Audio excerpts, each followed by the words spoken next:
आइए, सुनिए, देखिए, समझिए सनातन सत्य। जैसी दृष्टि वैसी सृष्टि, दृष्टि विज्ञान। कुदरत, कुदरती रचना एवं कुदरत के कानून से शाश्वत सुख की प्राप्ति। जोधपुर के परम पूज्य महात्मा उपासक प्रोफेसर डॉक्टर सोहन राज तातेड़ के निर्देशन में सनातन सत्य। जैसी दृष्टि वैसी सृष्टि, दृष्टि विज्ञान।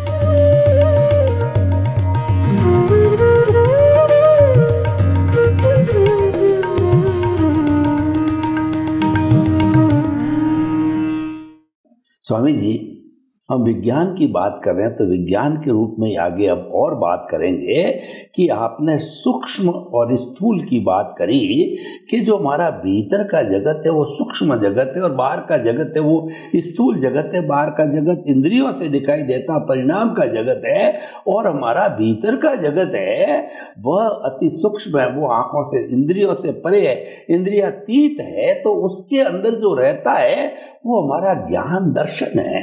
तो मेरा जो आज स्पेसिफिक विषय ये मैं कहना चाहूँगा कि वह विज्ञान है और जो बाहर है वो भौतिक विज्ञान है, भीतर का अध्यात्म विज्ञान है। तो ज्ञान दर्शन के बारे में मैं आपको बताना चाहता हूँ, ज्ञान दर्शन क्या होता है और ये कहाँ रहता है और ज्ञान दर्शन जो है किस तरीके से हमारे को मुक्त होने में सहायता करता है और इसके किस तरीके से करते करते हम कब तक जो इसकी प्राप्ति कर सकते हैं। कृपया ये ज्ञान दर्शन का पूरा पैकेज जो सम्यक ज्ञान, सम्यक दर्शन या मिथ्या ज्ञान, मिथ्या दर्शन जो भी है, पूरा पैकेज ज्ञान दर्शन का समझाइए, क्योंकि ये हमारे अध्यात्म विज्ञान से जुड़ा हुआ है, सनातन सत्य से जुड़ा हुआ है, मुक्ति के मार्ग से जुड़ा हुआ है। इसको जानना बहुत जरूरी है, इसे जाने बिना मुक्ति को नहीं जा सकते। तो कृपया जो ज्ञान दर्शन के पैकेज पर पूरा प्रकाश डालिए। प्रश्न के लिए धन्यवाद। सबसे बड़ी बात यह है कि भौतिक ज्ञान और आध्यात्म ज्ञान दोनों अंदर है और भौतिक ज्ञान की अनुभूति स्थूल होती है और आध्यात्म ज्ञान की अनुभूति सूक्ष्म होती है, मगर दोनों ज्ञान अंदर है और बाहर चाहे भौतिक है चाहे आध्यात्म है, दोनों को रिजल्ट की प्रक्रिया वो कुदरती रचना है। साइंटिफिक सर्कमस्टेंशियल एविडेंस चाहे वो साइंटिस्ट ने ढूंढा है या तीर्थंकर ने ढूंढा है, मगर प्रक्रिया तो स्थूल है। इसका साइंस समझ में आ जाता है, मगर बाहर जो प्रक्रिया होती है, ज्ञानी अज्ञानी विज्ञानी केवल ज्ञानी सबकी कुदरती रचना है, एक ही प्रोसेस है, कुदरत, कुदरती कानून और कुदरती रचना। प्रश्न ये होता है कि ये मिथ्या ज्ञान मिथ्या दर्शन और सम्यक ज्ञान सम्यक दर्शन, इसमें अंतर क्या है? तो मिथ्या और सम्यक दोनों दृष्टि है। क्या है? दृष्टि है। और केवल ज्ञान केवल दर्शन वो स्वभाव है। ये सम्यक ज्ञान सम्यक दर्शन और मिथ्या ज्ञान मिथ्या दर्शन दोनों पुरुषार्थ है। एक मिथ्या पुरुषार्थ है, एक सम्यक पुरुषार्थ है। एक संसार को बढ़ाने का पुरुषार्थ है और एक संसार को समाप्त करने का पुरुषार्थ है। और आत्मा में जो ज्ञान दर्शन है वो स्वभाव है, वो पुरुषार्थ नहीं है। अभी कई लोगों को लगता है कि अगर पुरुषार्थ है और वो स्वभाव नहीं, प्रक्रिया को जानते हैं, वो प्रक्रिया के अंदर सम्यक और मिथ्या क्यों बताया गया? वो आपके दर्शन के ऊपर आधारित है, ज्ञान दर्शन के ऊपर आधारित है। जहां तक ज्ञान दर्शन आपका रिलेटिव सत्य का बेस है, वहां तक वो मिथ्या ज्ञान दर्शन है। कॉज भी मिथ्या ही पड़ेंगे और रिजल्ट भी कुदरत देंगी, वो मिथ्या ज्ञान का फल, ज्ञान दर्शन का फल होगा। तो जो कॉज बनने की जो प्रक्रिया है वो मिथ्या ज्ञान मिथ्या दर्शन की है, जिसे संसार में चारे गति घूमते हैं। सम्यक ज्ञान सम्यक दर्शन जो है उसका भी तो पुरुषार्थ है, इसका भी फल आएगा, मगर दोनों को बाहर का फल तो इक्वल आएगा, दोनों की आंतरिक दशा अलग होगी। सम्यक ज्ञान सम्यक दर्शन वाला अज्ञान को मिटाने की प्रक्रिया करते हैं, और जितना अज्ञान मिटाने का पुरुषार्थ करते हैं इतना उनको मोक्ष मार्ग के लिए लायक और सहायक संयोग मिलते हैं। और मिथ्या ज्ञान मिथ्या दर्शन वाले को जो पुरुषार्थ करता है उससे चारे गतियों में घूमने का कर्म बनेगा।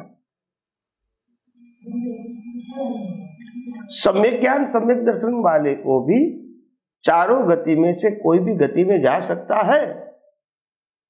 जहां तक अज्ञान है वहां तक, मगर उनका रास्ता बदल गया, उनका रास्ता अज्ञान को जीरो करने की ओर जा रहा है, जीरो हुआ नहीं है।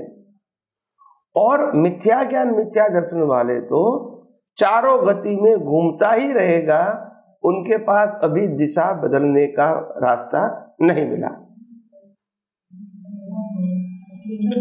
तो इम्पोर्टेंट बात यह है कि हम आध्यात्म विज्ञान में जितना जितना डीप में जाएंगे इतना हमको समझ में आना चाहिए कि ज्ञान दर्शन ही सब्जेक्ट है, और ज्ञान दर्शन में दो प्रकार का ज्ञान दर्शन होता है, जिसका बेस इंद्रिय ज्ञान यानी रिलेटिव सत्य है, जिसका ज्ञान इंद्रिय बेस नहीं है, सनातन सत्य की ओर ले जाने वाला है।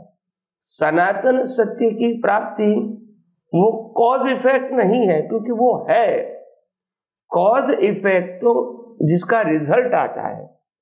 सम्यक ज्ञान सम्यक दर्शन का भी रिजल्ट आएगा और मिथ्या ज्ञान मिथ्या दर्शन का भी रिजल्ट आएगा, इसीलिए दोनों को पुरुषार्थ बताया।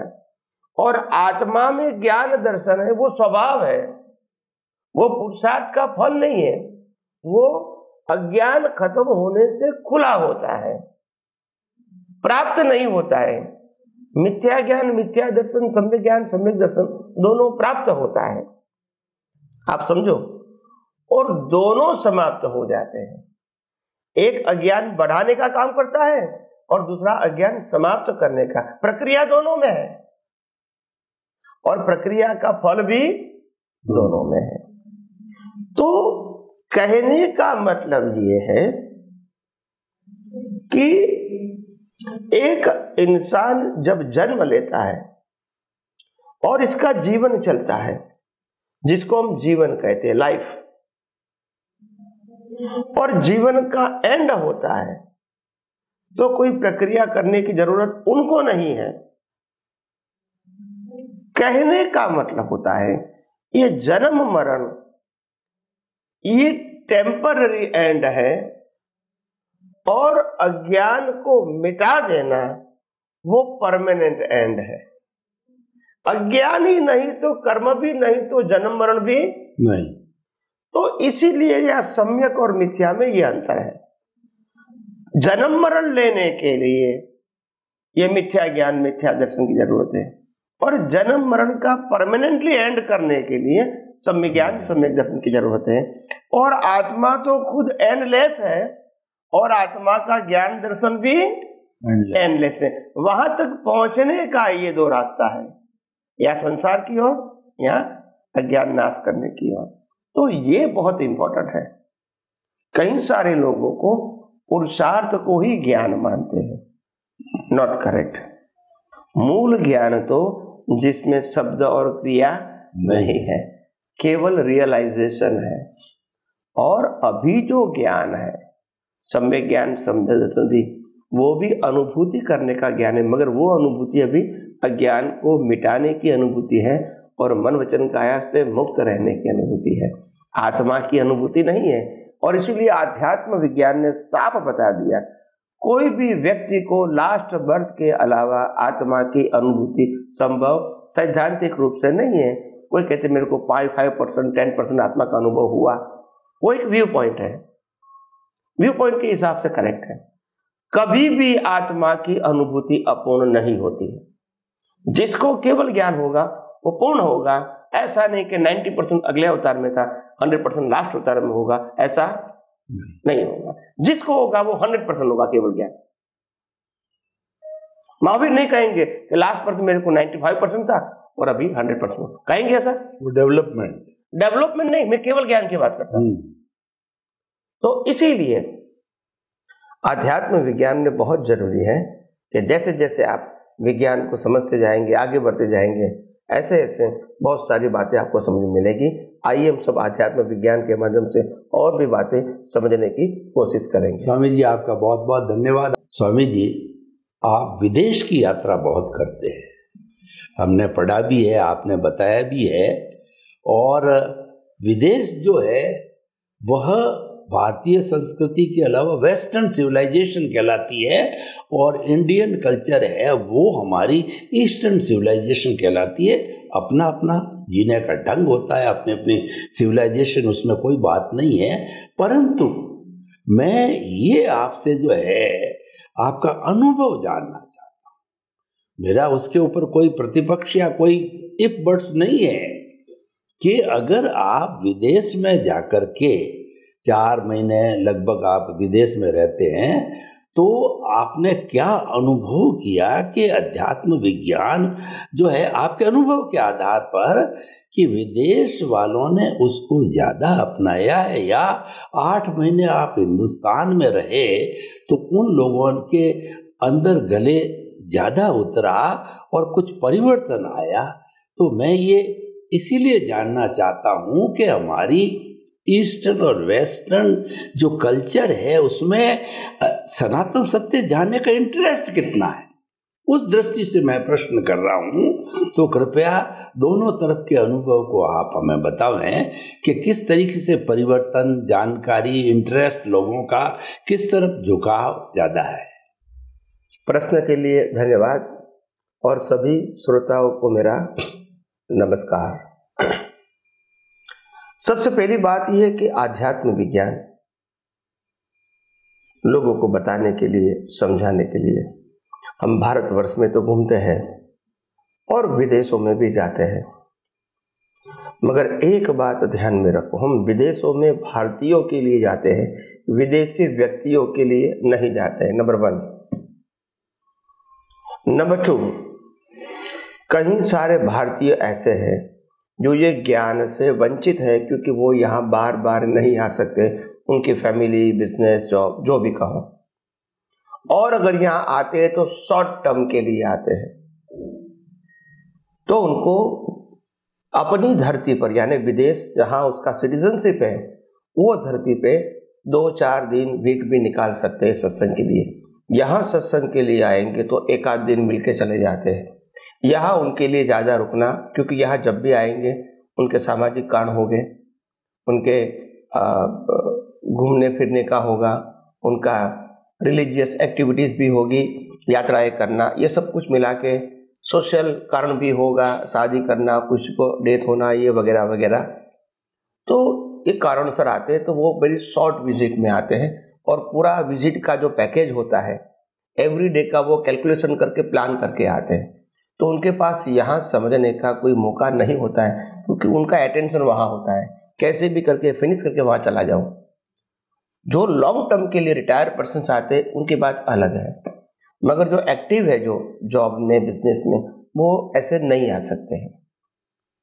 तो ऐसे लोगों के लिए जिसकी जिज्ञासा भी है कि भी हम अभी भी धीरे धीरे समझते रहे और आगे बढ़े, तो उन लोगों के लिए हम जाते हैं।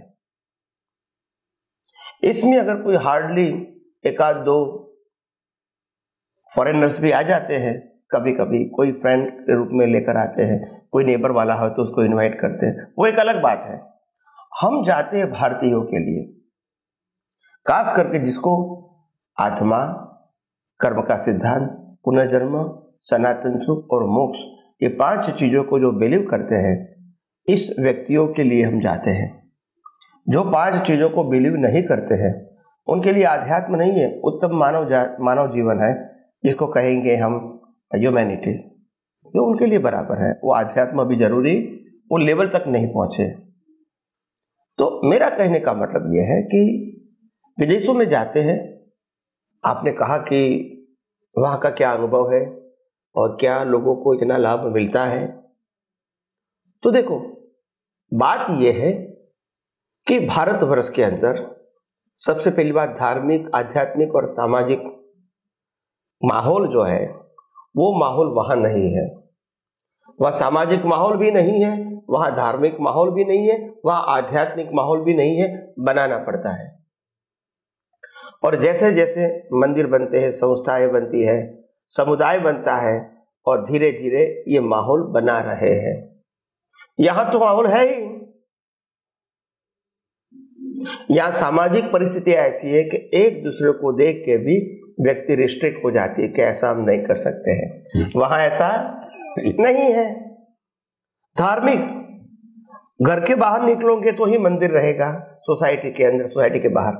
तो ये माहौल यहाँ है और लोगों को जाने का मन भी होता है क्योंकि माहौल है। और नहीं जाएंगे तो लोग भी कहेंगे मंदिर पे नहीं आते हैं। वो तो हम तो करना चाहिए ना, ये कोई बड़ी बात तो नहीं है। वी आर द हिंदू सुख है, तो ये कल्चर है यहाँ। और अध्यात्म की बातें तो महापुरुषों के माध्यम से, किताबों के माध्यम से लोगों को समझ में आता है कि मैं आत्मा हूँ, मोक्ष है, कर्म का सिद्धांत, पुनर्जन्म, ये सब कुछ जारी भाषा में भी लोग जानते हैं, मानते हैं, बिलीव करते हैं, भले ही डीप में नहीं गए। मतलब ये माहौल यहाँ है और इसलिए यहाँ के लोगों को ये ज्ञान मिलता है तो प्रगति ज्यादा कर सकते हैं। मगर वहां के लोगों के पास माहौल नहीं है। मगर आप जो बात बताते हैं वो समझने के लिए उनके पास समय जरूर है, क्योंकि हमारे जैसा डिस्टर्बेंस वहां सोशल, रिलीजियस नहीं है।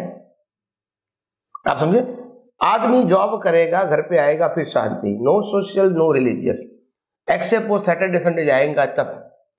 5 दिन का तो रूटीन लाइफ होता है। क्या होता है? रूटीन। तो 8 घंटा काम कर, घर पे आए, खाना खा के फिर वो 1-2 घंटा दे सकते हैं अगर इंटरेस्ट है तो आध्यात्म में। यहाँ ऐसा पॉसिबल? यहाँ हर व्यक्तियों की लाइफ सामाजिक और धार्मिक इतनी बिजी हो जाती है, सामाजिक, धार्मिक, कॉमर्शियल का हो, जॉब इतनी बिजी हो जाती है कि घर में आके भी टाइम निकालना आध्यात्म के बारे में सबके बस की बात नहीं है। इतना वो सोशल में बिजी हो जाते हैं। तो प्लस माइनस पॉइंट है, हम तो प्रयास करते हैं। क्या करते हैं? हमारा कोई दावा नहीं है कि हम वहां देंगे, यहाँ देंगे। हमारा प्रयास है जहां भी जो लोग आध्यात्म विज्ञान को समझने का चाहते हैं, हम अगर वहां जाते हैं तो हमारे लिए अच्छा है, क्योंकि हमारी भावना भी ये है कि विज्ञान विश्व में फैले। यही हमारी भावना है और इसलिए ये भावना के मुताबिक हमने जीवन में 1000 साइंटिस्ट बनाने का भी सोचा है। इसके ऊपर काम हो रहा है। अभी 250 तो बन चुके हैं सर्टिफाइड, और वो सत्संग भी कर रहे हैं जूम के ऊपर, सब अलग अलग। और अभी 50 पाइपलाइन में है, जो 1 महीने के बाद वो भी साइंटिस्ट बन जाएंगे। ऐसा 1000 करने का मेरा इरादा है, और कुदरत ने चाहा तो हो जाएगा। फिर हजारों साइंटिस्ट साइंस की बात करते रहते हैं और धीरे धीरे उनकी परंपरा भी चलती रहेगी। ये मेरा मकसद है। तो मेरी भावना, मेरा प्रयास, ये सब कुछ होता है और कुदरत ने इस भावना को रूपक में लाने के लिए दिए हुए संजोग, इसको भी हम मानते हैं। बिना कुदरत की हेल्प हम कुछ नहीं कर सकते। इसीलिए मैं करता हूं, वो अहंकार से बोलना तो ठीक नहीं है, मगर कुदरत ने मेरे को ये रोल दिया है और रोल के मुताबिक संजोग भी दिए, तो इसलिए बहुत बड़ी बात है। तो देश में विदेश में जाने का मकसद हमारा कोई भौतिकता को एंजॉय करना वो नहीं है। हम वहाँ भी मंदिरों में जाते हैं, हर धर्म के मंदिर में जाते हैं, नेचुरल एनवायरनमेंट में घूमते भी हैं, समय मिलता है तो।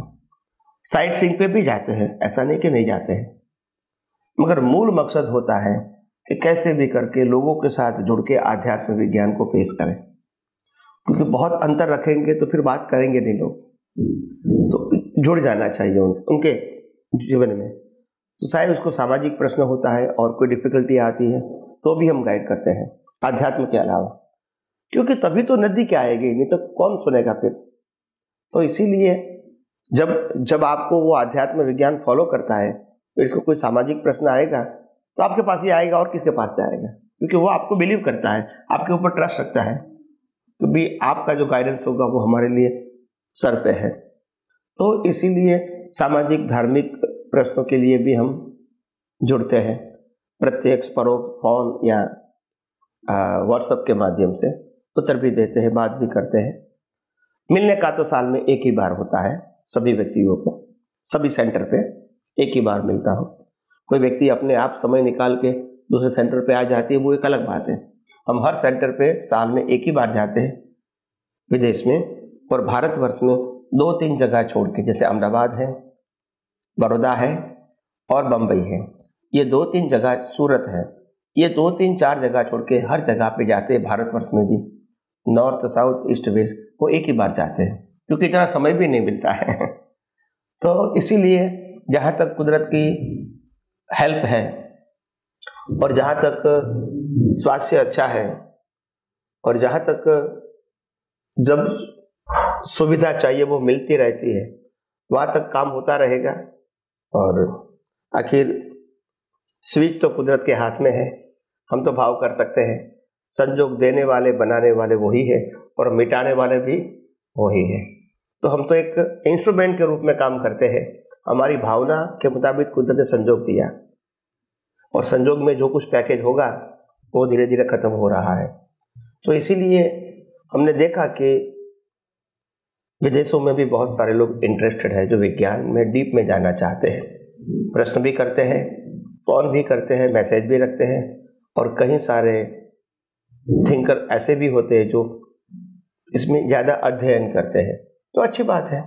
तो हमारा तो नम्र प्रयास है बस, और समय और संजोग के अधीन ये काल में हम आर्य अनार्य करते रहेंगे तो ये ठीक नहीं है। एक जमाना था, उस जमाने में क्योंकि अनार्य में कुछ था ही नहीं और नहीं हम लोग जाते थे, तो उस जमाने की बात अलग थी कि जब अनार्य प्रदेश में कुछ संस्कृति ही नहीं थी तो वहां जाने का कोई मतलब नहीं था। अभी तो आर्य लोग ही अनार्य में चले गए, तो फिर इसीलिए वहां माहौल बन गया कि आप वहां जाके भी उनको बता सकते हैं, तो एनआरआई बन गए। हाँ, तो इंटेंशन वही है। तो इसीलिए उस जमाने में जो आर्य अनार्य प्रदेश की बात, बाउंड्री की बात थी, समंदर की, थे ही नहीं थी लोग। तो हाँ, तो एक परिस्थिति आती है, आज परिस्थिति अलग है। एनीवे, तो इसीलिए हम विदेशों में जाते हैं कुदरत के सहयोग से और लोगों के सपोर्ट से, और काम होता रहता है और हम आगे भी करते रहेंगे जहाँ तक कुदरत हमको साथ देगी। यही हमारी तो अच्छी बात। स्वामी जी आपका बहुत बहुत धन्यवाद।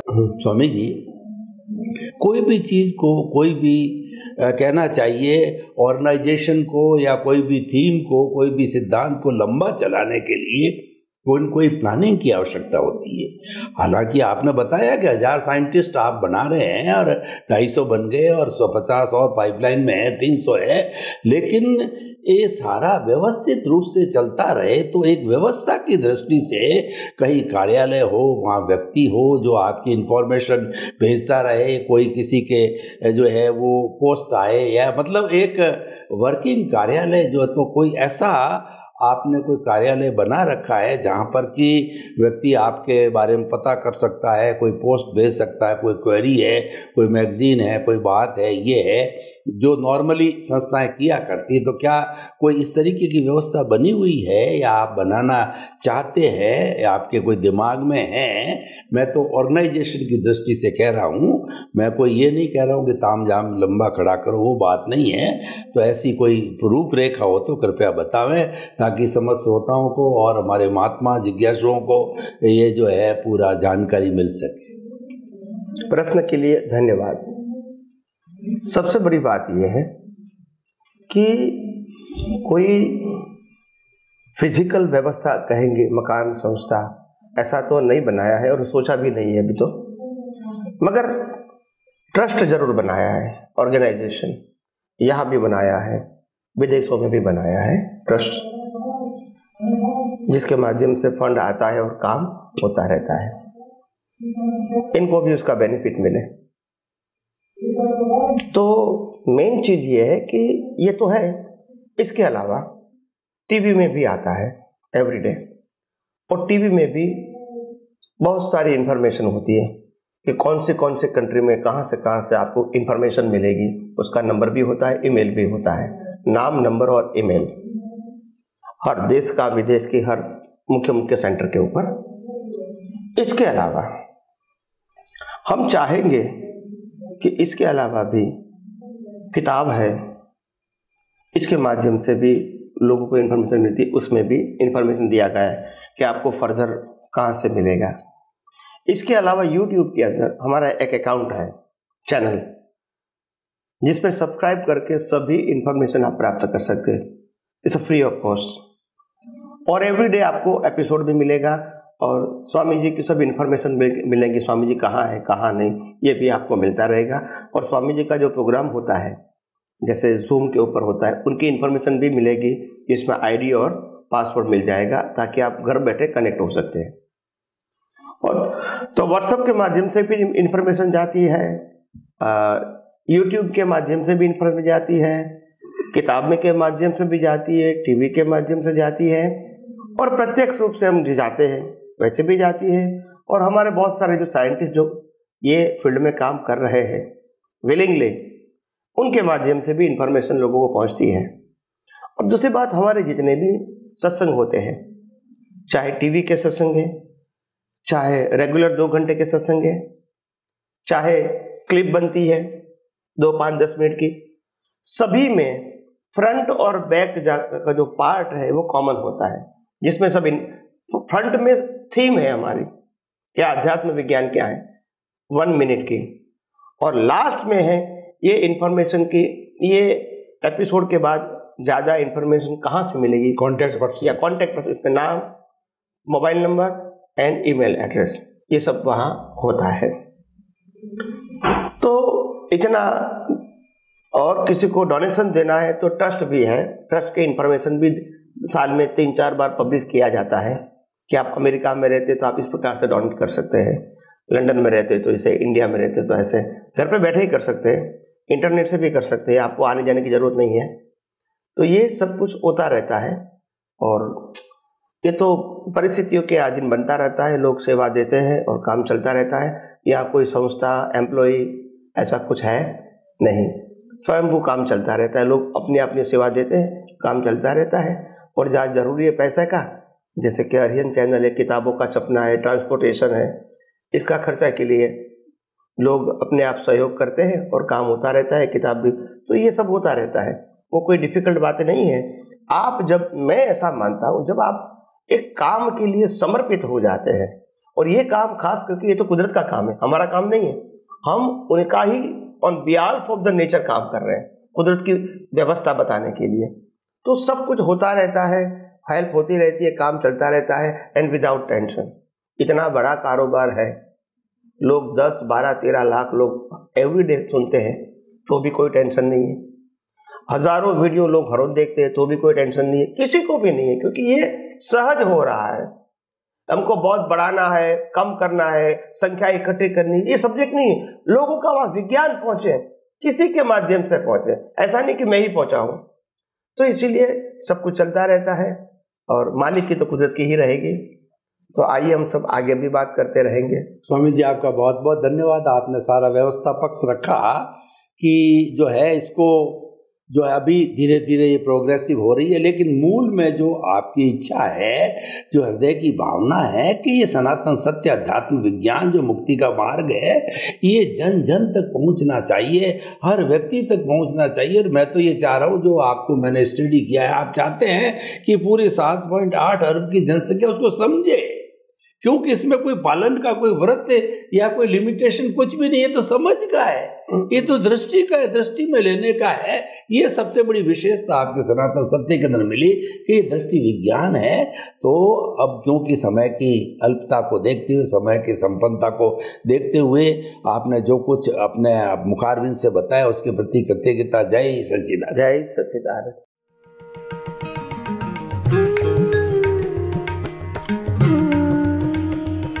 thank you